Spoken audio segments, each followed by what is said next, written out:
إن الحمد لله نحمده ونستعينه ونستغفره ونعوذ بالله من شرور أنفسنا ومن سيئات أعمالنا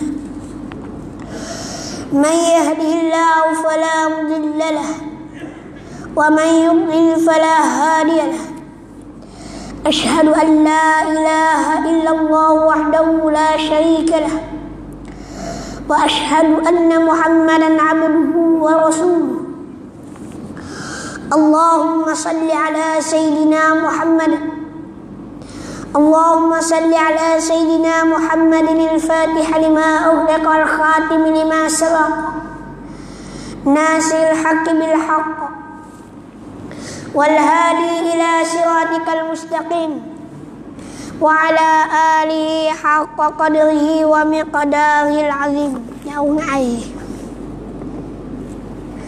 قال الله تعالى في القرآن الكريم أعوذ بالله من الشيطان الرجيم يا أيها الذين آمنوا اتقوا الله حق تقاته ولا تموتن إلا وأنتم مسلمون. وقال الله تعالى في القرآن الكريم أعوذ بالله من الشيطان الرجيم بسم الله الرحمن الرحيم يا أيها الناس اتقوا ربكم الذي خلقكم من نفس واحدة وخلق منها زوجها وبث منهما رجالا كثيرا ونساء واتقوا الله الذي تساءلون به والأرحم إن الله كان عليكم رقيبا. وقال الله تعالى في القرآن الكريم أعوذ بالله من الشيطان الرجيم يا أيها الذين آمنوا اتقوا الله وقولوا قولا سديدا يصلح لكم أعمالكم ويغفر لكم ذنوبكم ومن يطع الله ورسوله فقد فاز فوزا عظيما. أما بعد فإن أصدق الحديث حديث كتاب الله وخير الحديث حديث محمد صلى الله عليه وسلم وشر الأمور محدثاتها وكل محدثة بدعة وكل بدعة ضلالة وكل ضلالة في النار.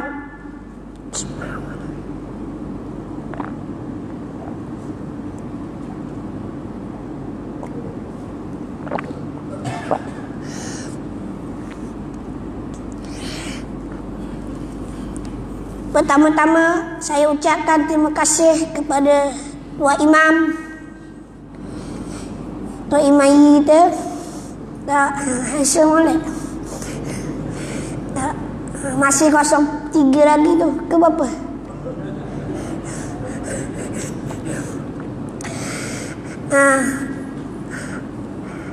Dan yang saya hormati tuan-tuan guru, alim ulama, asatizah dan muslimin muslimat yang dirahmati Allah sekalian.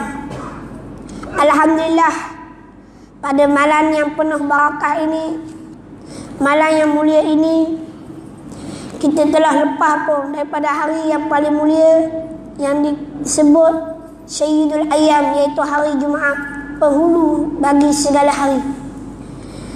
Pada malam ini kita sapa kepada hari malam yang merupakan waktu petang kita di antara nak habis Jumaat.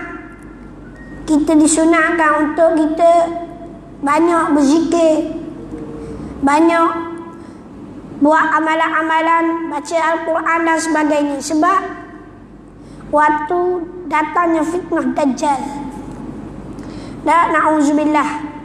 Lepas tu kalau kita tengok setengah-setengah para alim ulama, kalau masuk waktu petang lepas asar, dia akan buat halaqah berzikir sampai waktu maghrib.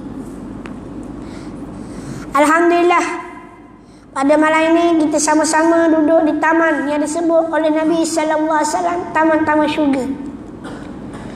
Idza marartu bi riyadil jannah fartahu qalu wa ma riyadul jannah qala hilaquz zikr. Apabila kamu melalui di taman-taman syurga, maka hendaklah kamu duduk. Tanya sahabat radhiyallahu anhu, apakah itu taman-taman syurga ya Rasulullah?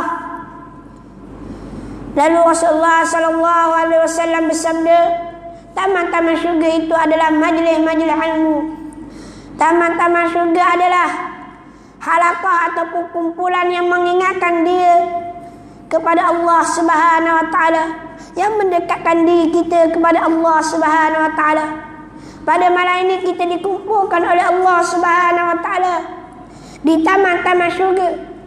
Mudah-mudahan dengan pengumpulan kita pada malam ini menjadi saksi kita di hadapan Allah Subhanahu wa taala, dan Allah Subhanahu wa taala akan memasukkan kita di dalam syurganya. Amin ya rabbal alamin. Moga-moga kita tergolongan daripada golongan ahli syurga. Moga-moga kita tergolongan daripada orang-orang yang taat dan patuh perintah Allah Subhanahu wa taala. Sebab kerana dengan kita buat amal, dengan kita melakukan amal yang saleh, Allah Subhanahu wa taala akan mencampurkan rahmatnya, dan Allah taala mencampurkan kita di dalam syurganya dengan kasih sayang Allah Subhanahu wa taala terhadap hamba-Nya yang taat dan yang patuh kepadanya. Alhamdulillah pada malam ini kita telah ditemukan oleh Allah taala di dalam majlis ilmu, yang juga majlis yang kita sebut belajar ilmu agama. Man salaka tariqan yaltamisu fihi ilma sahalallahu lahu tariqan, sahalallahu lahu bihi tariqan ila jannah.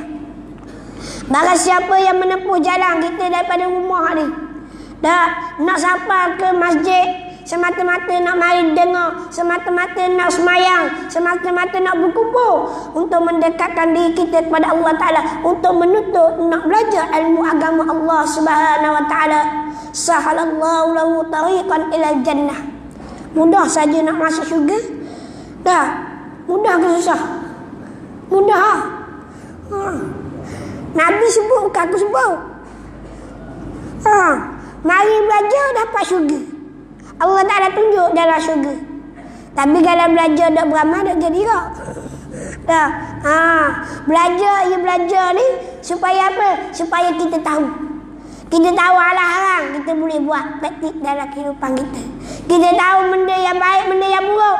Maka benda buruk kita tinggal, benda baik kita amal.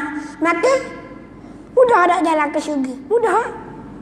Jalan taat, jalan patuh kepada Allah Subhanahu Wa Ta'ala. Ini yang disebut Allah Ta'ala pemudahkan jalan ke syurga dengan dia belajar, dia tahu ilmu agama, dia tahu tentang agama. Agama yang disebut di sini adalah agama Islam. Ada juga aja ni dah berapa nasihat. Dah berapa nasihat ni dia kata Allah untuk manusia ni untuk suruh jaga agama-agama.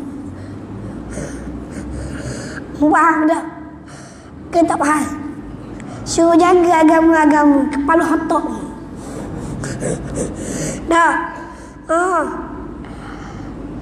Agama-agama ni betul ke? Saja betul. Hak dia ada oleh Allah Ta'ala saja agama Islam. Buat apa nak jaga agama orang lain? Biar dia nak jaga agama dia. Kita jangan jaga agama dia juga. Lah bodoh sungguh pergi jaga tu apa? Kalau mau jaga seumpama mu mengatakan agama-agama itu baik, mengatakan seolah-olah agama-agama itu sama. Buat apa masuk Islam? Panah dah. Kodemah baru. Buat apa masuk Islam? Kalau mu kata mu nak jaga agama orang lain, masuk agama orang lain, jangan masuk Islam. Cakap bingung gini. Aku tak boleh kabur lah siapa.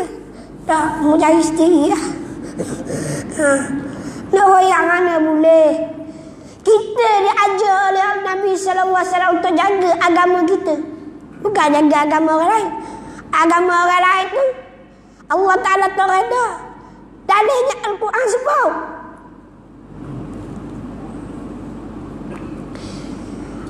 Inna ad-dina 'inda Allah al-Islam. Sesungguhnya agama di sisi Allah Ta'ala hanya Islam sahaja, tak ada lain. Islam pula bukan jenis Islam ikut kepala otak. Islam yang mana mengikut acuan, panduan, pandoman daripada Al-Quran, daripada hadis Nabi sallallahu alaihi wasallam.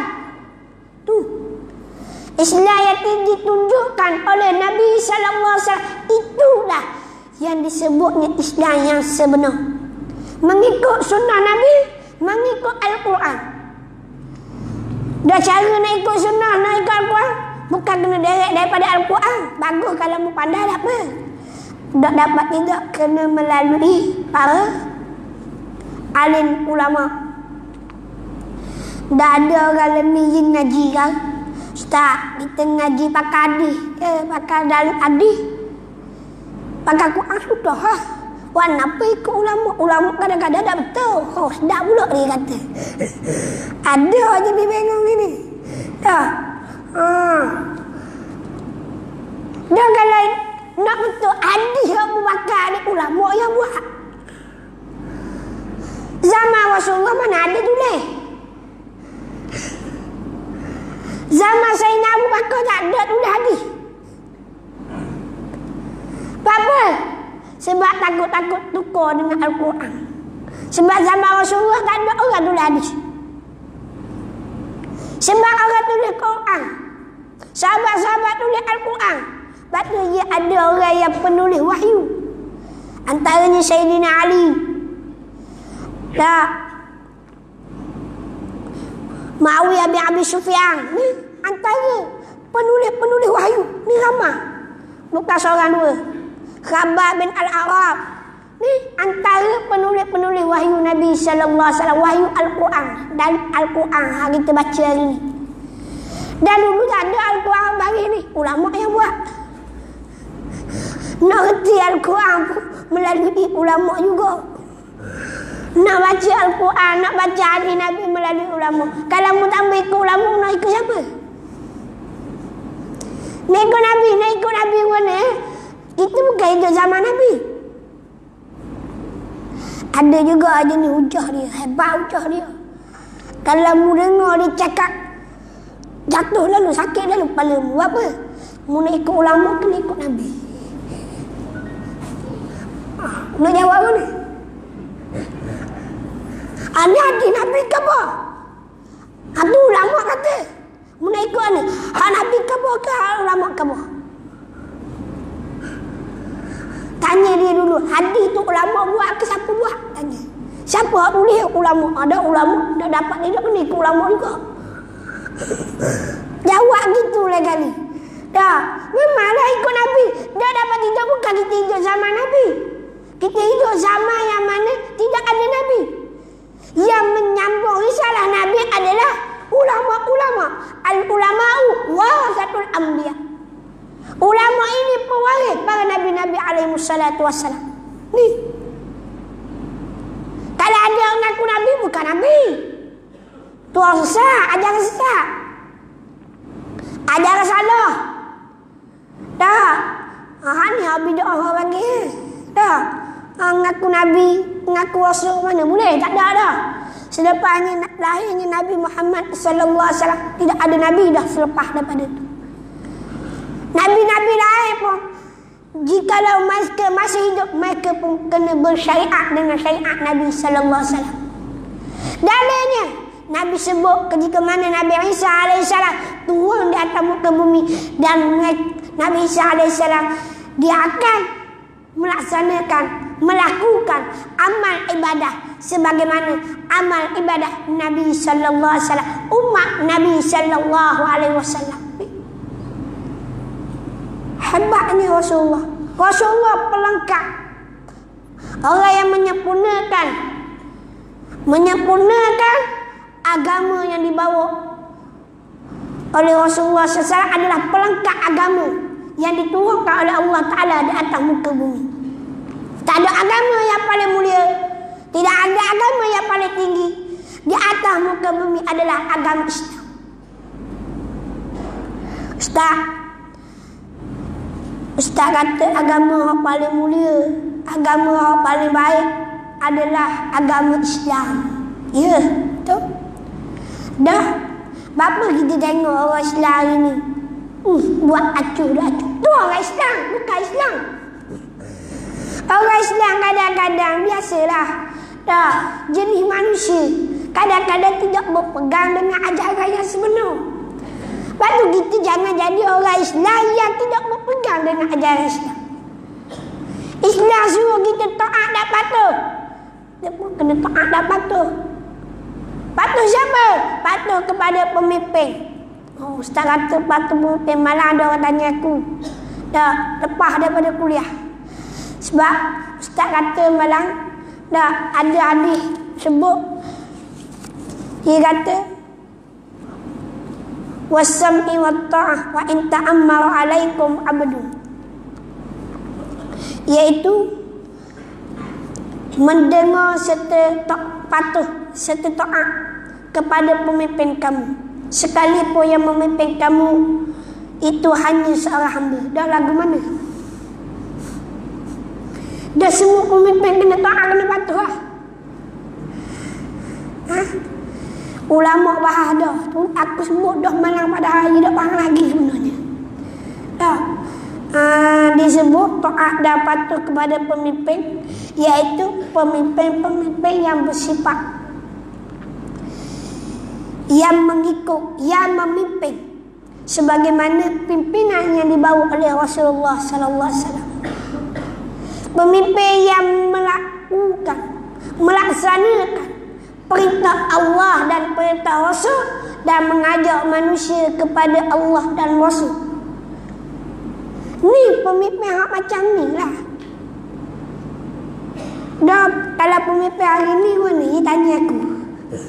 Dah, pemimpin hari ni wajib kena taat. Perkara baik, perkara ma'ruf, wajib kita kena taat. Wajib kita kena taat. Walaupun kita berbeza, orang panggil warna pun. Tak, warna biru ke, warna hijau ke, warna kuning ke, warna oranye ke. Tak kira lah. Kalau perkara yang ma'ruf, perkara yang baik, wajib kita kena taat. Walaupun dia tak beriman sekalipun. Tak beriman maksudnya tidak melaksanakan perintah Allah Subhanahu Wa Taala sepenuhnya. Wajib kita kena taat. Perkara ma'ruf, perkara yang baik. Malaikat disuruh perkara yang munkar. Perkara munkar ni perkara yang tak molek lah. Perkara yang jahat. Contoh dia kata dia kata mana? Dia kata rakyat semua wajib kena minum arak. Boleh dah itu taat itu? Tak boleh lah. Hari ni pemimpin sebab kita kena jaga agama. Wajib lah kena jaga agama pula, agama Islam nombor satu. Pemimpin sebab wajib kena jaga bangsa kita. Sebab apa? Bangsa melambangkan agama yang dibawa oleh Nabi sallallahu alaihi wasallam. Sebab Melayu Islam. Betul tak? Betul tak? Bangsa yang paling kelas sekali atas dunia ni bahasa Melayu. Berapa kelas? Hebat bahasa Melayu. Sebab bangsa Melayu apabila disebut dalam perlembagaan, sebut Melayu Islam. Sebut Melayu Islam. Dan bebas melakukan segala amalan. Cuma sebut bebas, tapi apabila nak laksana tak boleh. Satu masalah kok. Bebas melakukan agama. Membuat panggil apa-apa juga, tapi dari sudut bab perundang sekat lalu. Kata bebas tadi. Bebas nak buat kenapa tiba-tiba siapa perkara-perkara tertentu tak jadi. Tu kita sebut perkara ma'ruf, wajib kita kena taat. Perkara yang baik lah maksudnya, menyuruh kepada yang ma'ruf, mencegah kepada yang munkar. Cegah munkar. Kalau disuruh kita buat munkar, baru kita tak wajib kita kena taat. Faham tak? Malahan nak baca ini. Bismillah. Dah, hari ni kita nak sebut sebab apa berlakunya pemusnahan dalam Islam. Dah, sebab apa menjadi sasaran pemusnahan dalam Islam. Hari ni kita tengok baloh sama diri dan macam-macam lah ni. Dah, an Ummul Mukminin Zainab bin Jahsh. Al-Ummul Mukminin Zainab binti Jahsh radhiyallahu anha qalat inna an-nabiy sallallahu alaihi wasallam dakhala alayya fazi'an yaqul la ilaha illallah wailul lil arab min syarri qad iqtarab futiha al-yawma min radmi ya'juj wa ma'juj mithla hadhihi wa 'allaqa bi usba'i ibhami wallati taliha faqultu ya Rasulullah anahliku wa fina salihun qala na'am idza kathura al-khabth. Daripada Ummul Mukminin Zainab bin Jahsh radhiyallahu anha, isteri baginda Nabi sallallahu alaihi wasallam, beliau berkata, pada suatu hari Rasulullah sallallahu alaihi wasallam masuk ke dalam rumahnya dengan keadaan takut sambil bersabda, la ilaha illallah, celaka, yakni binasa bagi bangsa Arab dari kekejaman malapetaka yang sudah hampir menimpa mereka. Pada hari ini telah terbuka dinding Ya'juj wa Ma'juj. Dinding Ya'juj dan Ma'juj seperti ini. Nabi menembungkan ibu jari dengan ujung jari sebelahnya, jari telunjuk. Nabi buat gini. Dah lubang. Lalu saya Zainab bin Jahsh sebut, ia tanya, faqultu ya Rasulullah anahliku wa fina salihun. Dia tanya, adakah kami akan binasa juga ya Rasulullah, sedangkan ramai di antara kami, ada di antara kami orang-orang yang soleh. Lalu Nabi sallallahu alaihi wasallam menjawab, "Naam, ya, jika banyaknya kejahatan." Dan kejahatan terlampau banyak. Hadis riwayat Bukhari dan Muslim. Sebuah hadis Bukhari, hadis sahih. Nak tikar tak boleh. Hadis orang atas sekali. Dah, tapi ni tak boleh. Ada juga jadi bijak lagi. Hadis sahih Bukhari Muslim pun ada doa kok. Ni buat nak akhir zaman ni. Dah, ni akhir zaman ni tidak ya kira. Dah, dia rasa cerdik pada orang dulu. Dah, dia cerdik pada orang dulu. Siapa ulama-ulama dulu dia kondeng. Imam Syafi'i dah temu hadis. Dia dah kenal Imam Syafi'i itu siapa. Dah, nak banding dia dengan Imam Syafi'i jauh beza. Dah, jauh beza. Imam Syafi'i maksiat dah tengok. Dia hari-hari tengok.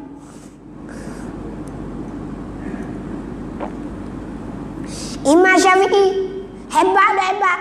Kita sebut Imam Syafi'i ni sebab kita mazhab Syafi'i. Kalau kita mazhab, kalau aku mazhab lain, aku cerita imam lain pula, kelebihan imam lain. Macam Imam Malik.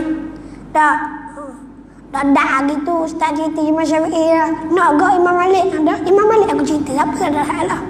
Dah Imam Malik bukan rabang-rabang. Dah muhaddisin. Dah siapa kita dia Imam Syafi'i mula apa? Imam Syafi'i juga masuk. Dan anak murid dia Imam Syafi'i orang hebat kok. Dah Imam Malik hebat dah hebat. Kitab Muwatta, kitab yang masyhur, yang hebat, yang dikarang oleh Imam Malik radhiyallahu anhu. Dan cerita Imam Hanbal pula. Imam Hanbal hebat juga. Kita hadis banyak mana? Sehingga ada nama kitab Musnad Ibn Hanbal, 1 juta hadis. Mu ingat barang Imam Ahmad. Bukan barang-barang. Dah, ulama-ulama dulu semua, kebanyakan imam-imam mazhab semua muhaddis. Dan kalau kata Imam Syafi'i tak temu hadis, mu silap. Mu tak temu sebab mu zaman jahiliah. Zaman orang jahil belaka. Dah. Bapa? Zaman orang jahil. Sebab jahil lah. Daripada nafsu mereka ni berfatwa, bukan daripada ilmu. Kalau ulama-ulama dulu apabila mereka berselisihan, mereka tidak balah. Ulama hari ni balah. Ada suka buat ni balah.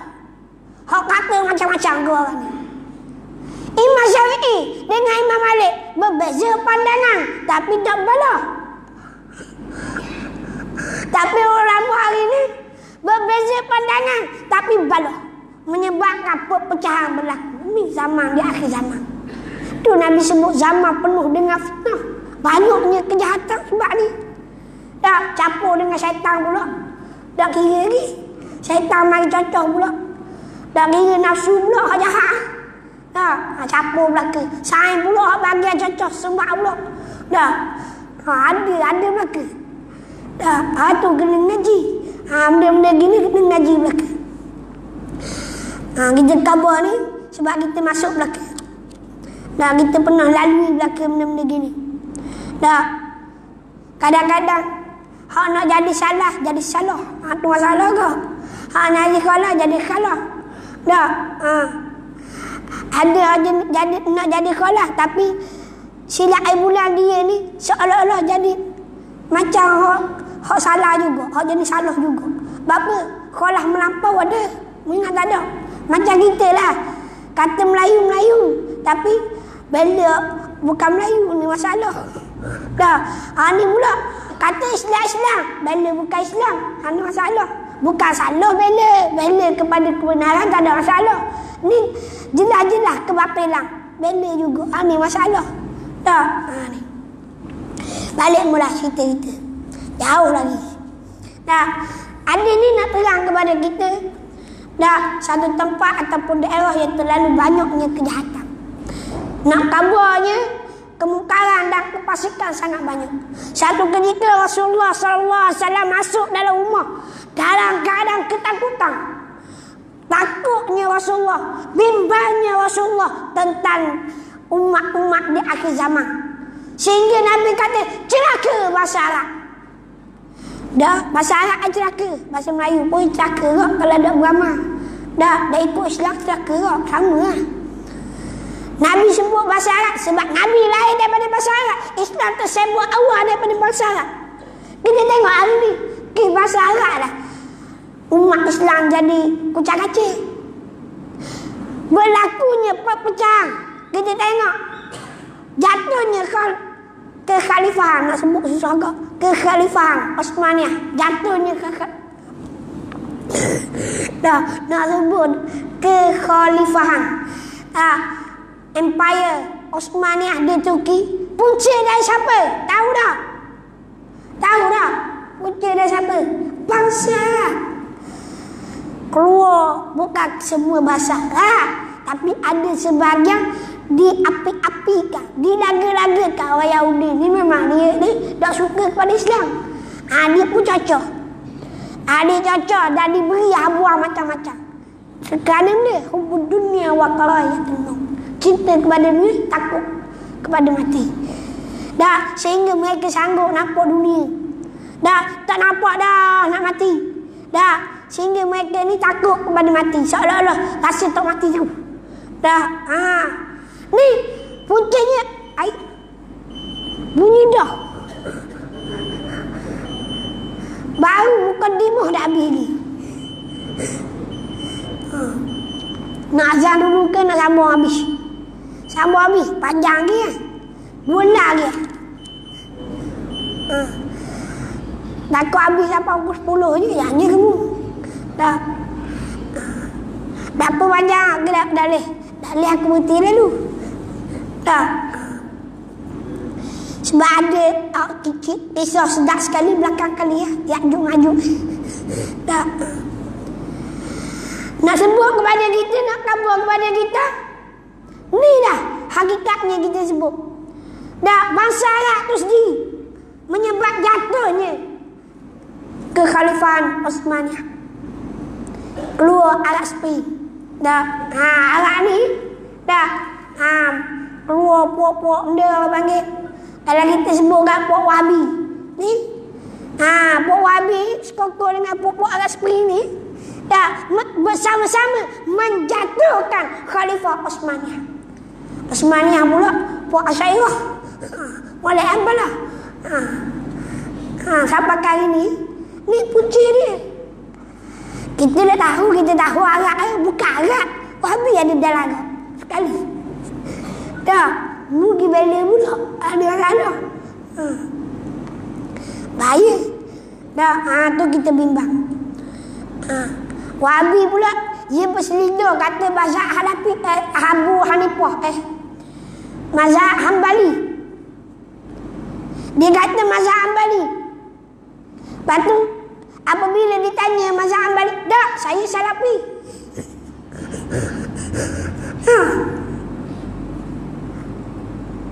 Sebab kita tahunya kita pernah pergi di Indonesia. Kita pernah duduk di Indonesia. Di Indonesia dia ada beberapa pesantren. Nak di belah Tasikmalaya, tempat kita duduk ni. Dah, ni kita cerita sikit pengalaman. Dah, ni bab macam kita di Malaysia agak kata nak sunnah, sunnah. Faham sunnah? Al-Quran sunnah, kata Salafi lah. Lepas tu tanya Salafi dari mana-mana? Mazhab Hambali. Balik mula kepada Indonesia, tanya pahaman yang sama ni di Malaysia, pergi ke Indonesia, kenapa dia? Sunnah ke? Ada sunnah. Dah, mazhab Hambali dah, Hambali lah. Dah, tapi lebih kurang. Kita ikut Quran sunnah, dia kata. Direct daripada Quran, direct daripada sunnah. Hebat. Dah, lepas tu sebab apa? Sebab kita tahu ni sebab ada pesantren mazhab Hambali. Tempat kita tu ada 3 pesantren hak kita jumpa. Pesantren mazhab Hambali dia tulis. Pesantren mazhab Hambali. Ni dia tulis tu. Macam ni as-sunnah. Salafi lah. Tadi kata Salafi ada hadap Hambali. Tapi hak siapa di Indonesia bala. Dia nak kata mana? Nak kata Hambali ke? Hambali dah ngaku. Doyaknya. Bahaya mu jangan tebang lebih kurang. Takut jadi keliru. Oleh itu kita kena tengok. Nak kabarnya, bahayanya zaman banyak perpecahan hari ni. Nabi sebut bahasa Arab sebab bahasa Arab sendiri tak jaga agama mereka.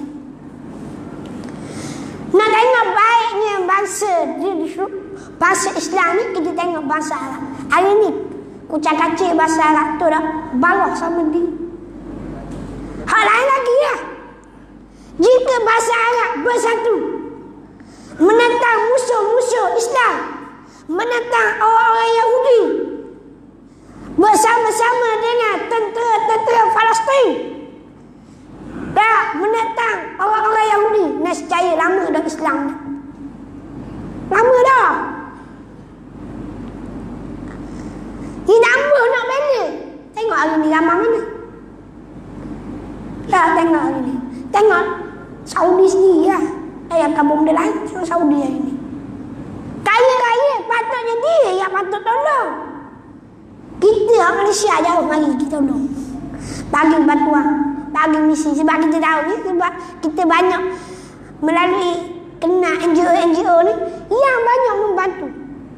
Kalau Arab sebahagian, sedikit sangat dalam ramai-ramai. Ni masalah punca apa? Punca tidak ada kesatuan agama. Dalam Islam, dia kena satu. Islam ni sendiri tak ada banyak, tak ada lebih. Islam sebenarnya Islam yang mengikut Al-Quran dan Sunnah dan mengikut fahaman yang disebut oleh Nabi SAW Al-Jamaah, iaitu Al-Sunnah wal Jamaah. Oleh kerana itu, dah hadis ni nak kabar kepada kita segala kemungkaran yang berlaku pada hari ini. Kita tengok banyak maksiat, banyak kefasikan, hendaklah segera cegah. Kalau kita tengok banyak masyarakat kena cegah.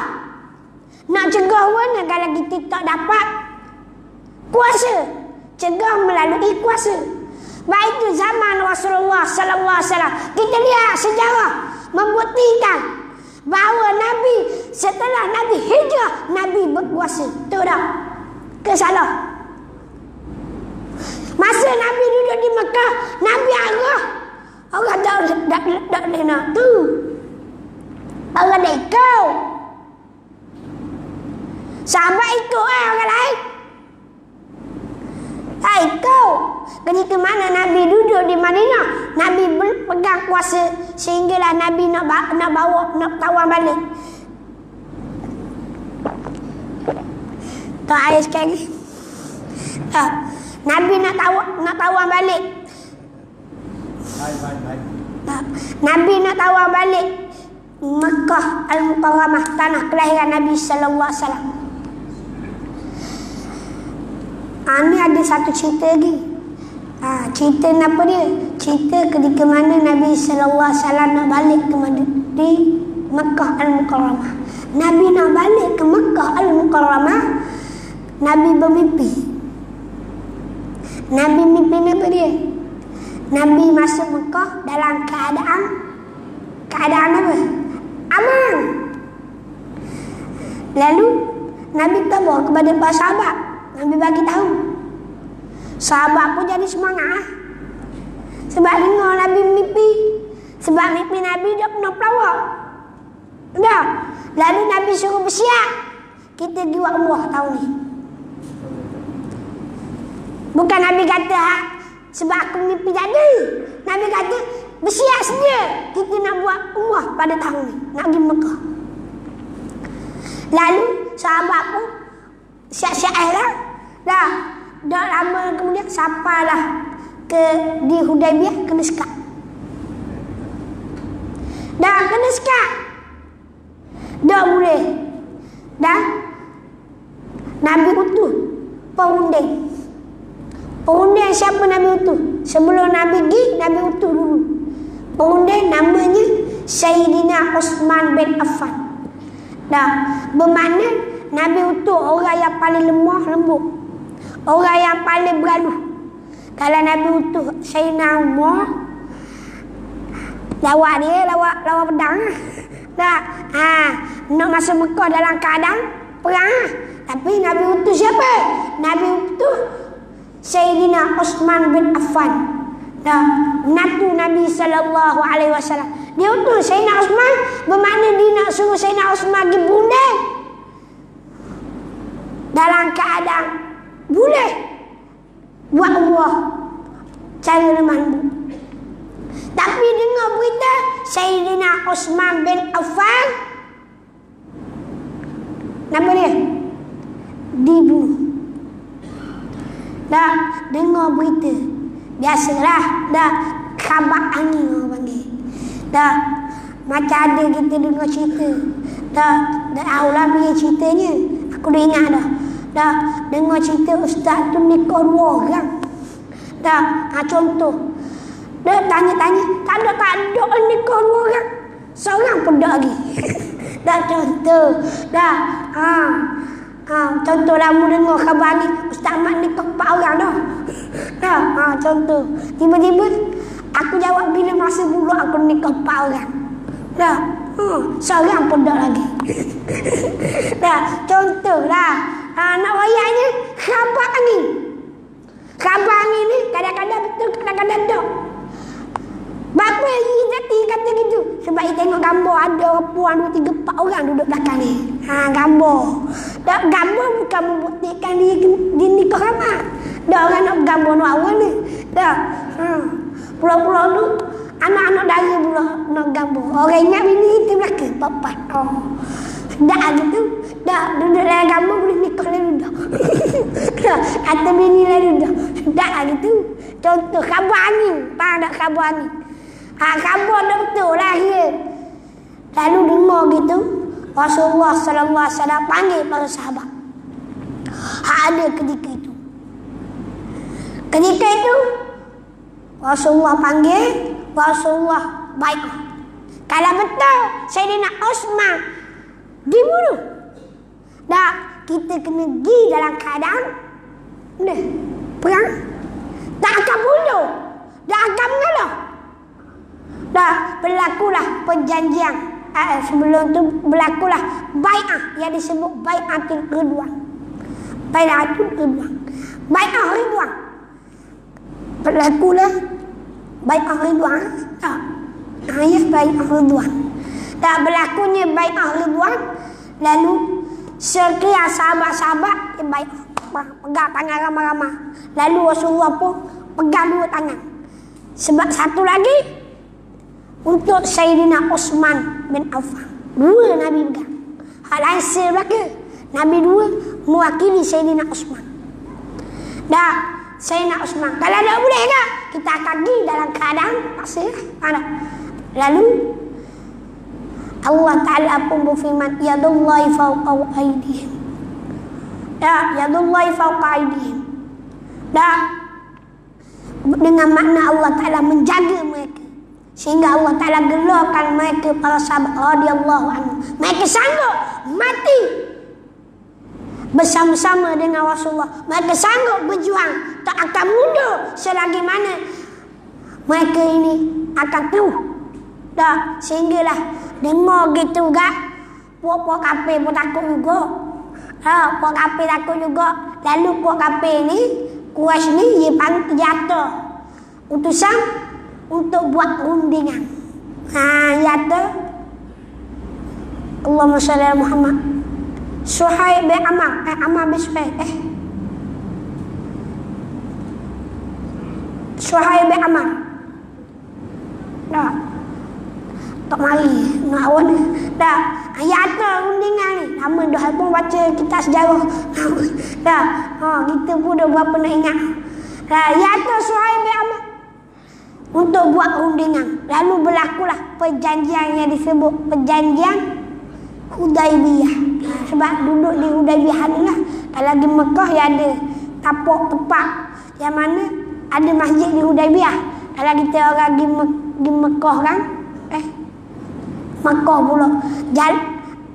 Di antara itulah Mekah ke Madinah tu ya ada satu tempat yang namanya Hudaibiyah, dekat tidak jauh dengan Mekah. Dah, kalau kita dari Mekah kita akan pergi tempat namanya Hudaibiyah. Sebab baru ni kita pergi dah tempat tu.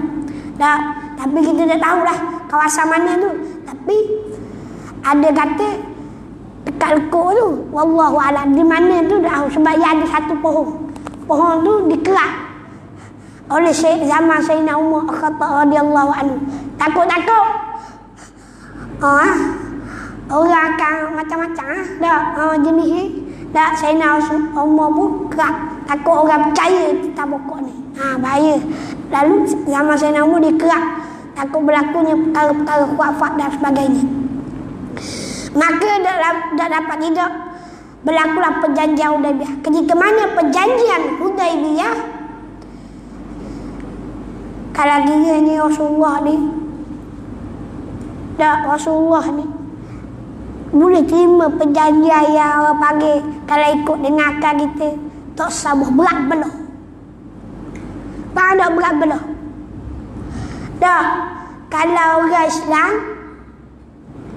yang duduk Mekah, lepas tu dia lari ke Mekah, lari ke Madinah, kena atau balik ke Mekah.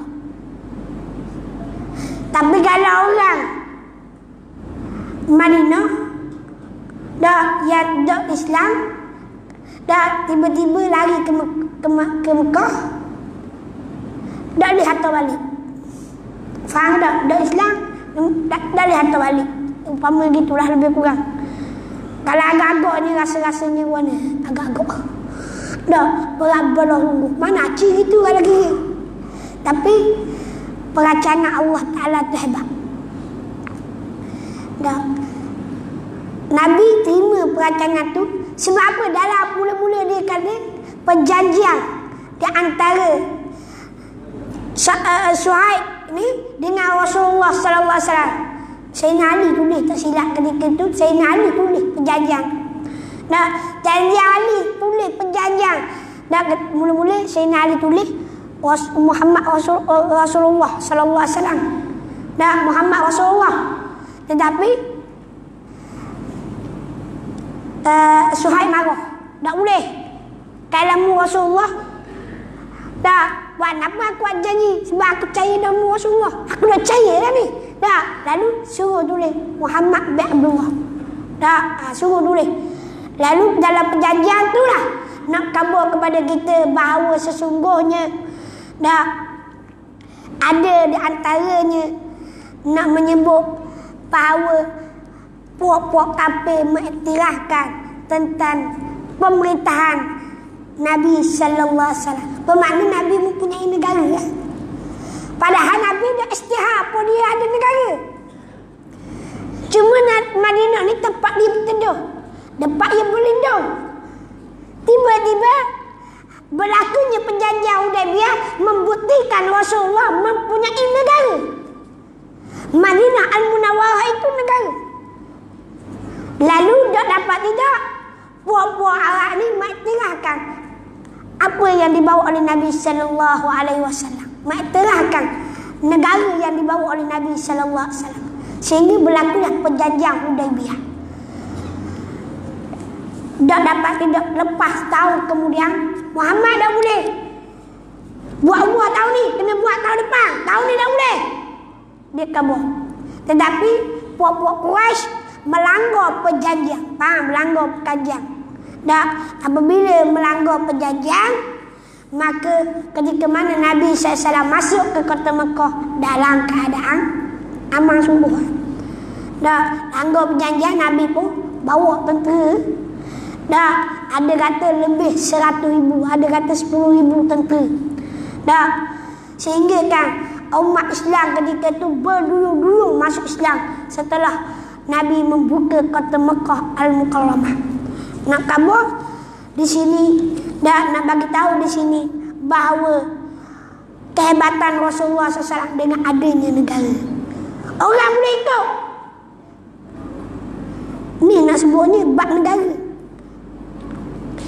Yang ketiga yang boleh kita faham di sini pula dalam hadis ni nak khabar kepada kita, iaitu kemudian Ya'juj dan Ma'juj ada dua bangsa dari keturunan Nabi Adam AS. Ya'juj dan Ma'juj ada dua bangsa daripada keturunan Adam yang mana menjadi puasa dalam dunia ni.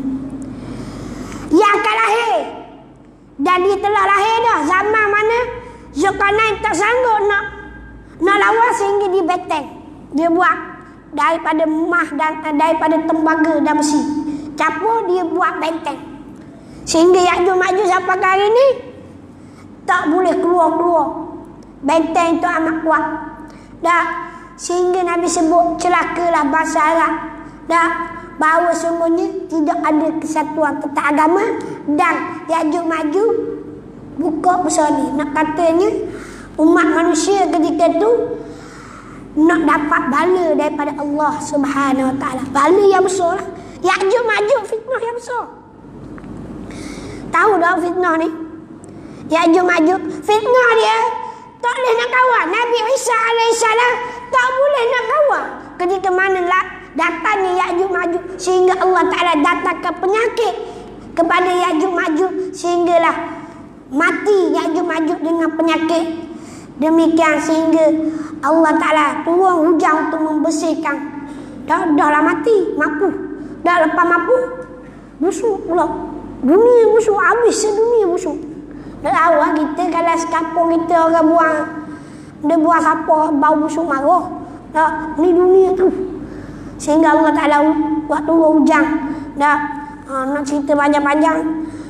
Dah dang dah ni. Dah. Kita rikah ni lah.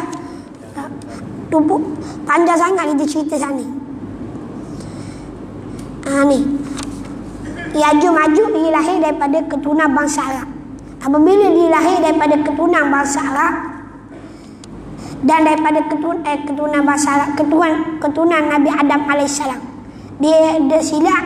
Kalau kita kaji, kita belajar dulu, dia daripada anak daripada Nabi Nuh AS. Anak pada anak Nabi Nuh AS. Dah Ya'juj Ma'juj ni. Dia makhluk kuasa daripada keturunan Nabi Adam alaihissalam. Dia ni jenis makan orang. Bukan makan orang, benda gerak di makan mereka. Dok gila lah. Batu dah kena main tapatong. Awasi budak-budak kita ingat tapatong. Gerak jadi lah. Tapatong ni mungkin you nak berlatih. Takut-takut sama Ya'juj Ma'juj dah boleh nak apa dah. Kena keras. Napas sikit kena lah.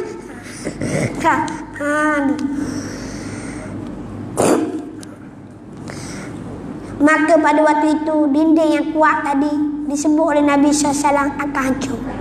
Dinding yang dibentang oleh Zulkarnain akan hancur juga. Masa zaman Rasulullah sebut gini. Kalau sebut gini kan, dah lama dah tu. Macam kita kan kalau sebut gitu kan, nak siapa ajar lah tu. Tu. Baru kita pakai muhasabah diri kita. Lalu Rasulullah sebut, walaupun ada orang soleh sekalipun, bermakna kalaulah banyak orang buat jahat kampung kita, banyaknya orang buat jahat dalam negara kita, banyaknya kemungkaran, banyaknya kerosakan di atas muka bumi ini, ia tak kira walaupun ada orang baik sekalipun, ada orang soleh sekalipun, Allah Ta'ala akan tahu bala, tak kira mu orang baik sekalipun. Faham tak? Kalau ada orang baik sekalipun, bala kena sekali. Tapi hisab, hitungan masing-masing di akhirat kelak. Tapi bala kena sekali. Sebab tu kita tambah kena bala. Dah bala daripada kemarahan daripada Allah Subhanahu Wa Taala. Nauzubillah, kita ni kampung kita, masyarakat kita, daerah kita kena bala sebagaimana yang Nabi sebut. Dan kena bala hidup kita siapa? Mu'alif orang alif tak kena. Tidak kena orang. Dan kena bala kena belakang. Batu orang alif mari tegak, mari kabar, mari nasihat, kita kena dengar lah. Ni nak duduk ni negeri Kelantan. Negeri Kelantan ni kita kenali banyak pondok, banyak pesantren. Kalau Indonesia panggil pesantren. Di Malaysia agak panggil pondok. Banyak pondok, banyak pengajar agama. Kalau kita dah pergi tempat pengajar agama, dah betul diri kita, dah betul akidah kita, dah betul kepahaman kita, rosak kita. Apabila rosak, kita hidup dalam keadaan kejahilan. Apabila duduk dalam kejahilan, Allah Ta'ala akan muka. Apabila datang kemukaan, dengan dalam keadaan ramai orang yang muka, dan Allah Ta'ala muka kepada mereka, Allah Ta'ala marah kepada mereka, Allah Ta'ala akan hantar balik. Tak kira siapa.